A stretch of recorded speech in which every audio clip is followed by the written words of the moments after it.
Anak, huwag mong masamain kapag itinatama ka ng Panginoon upang ituwid ang iyong pag-uugali, sapagkat itinutuwid ng Panginoon ang ugali ng kanyang mga minamahal, katulad ng ginagawa ng isang ama sa kanyang anak na kinalulugdan.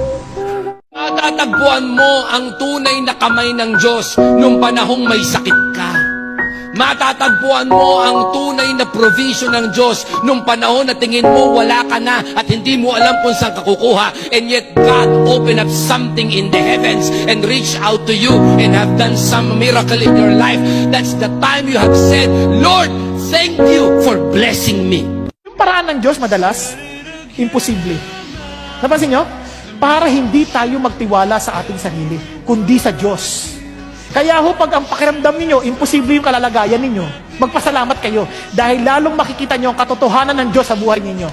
Amen? Kasi pag nakita mo, parang hindi kaya ito, hindi mangyayari.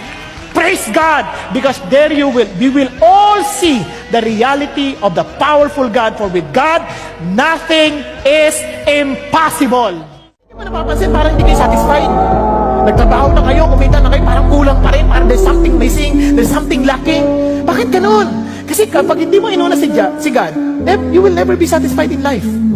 Hindi ka masasatisfy. Alam niyo bakit? Kasi pag inuna mo yung sa'yo muna, naku, makakalimutan mo na si God. And the more we are satisfying our greed, the more we will never be satisfied. Dumarating sa point of time, diba, kapag tayo ay andun na sa falling stage, Lord, hindi ko na alam ang gagawin ko. Sinubukan ko na lahat, pinag-pray ko na lahat, binuksan ko na lahat, Lord, wala pa rin.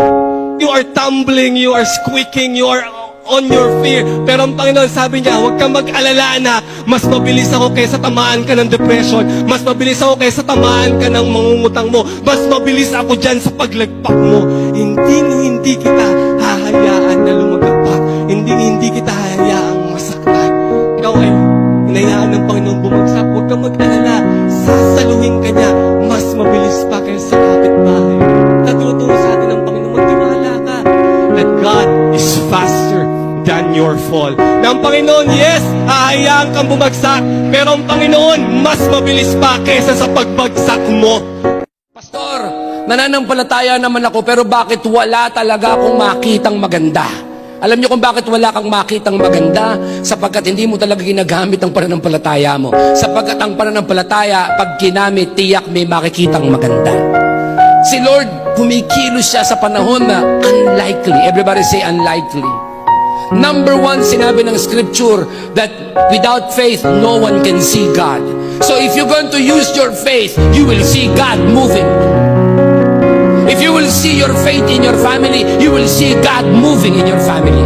If you will see faith behind the sickness, then you will see God moving behind the sickness, and God is healing the sickness because faith can change what is probable and make unlikely things possible. Hallelujah. Maybe you are today, you are watching us, you are in the hospital today.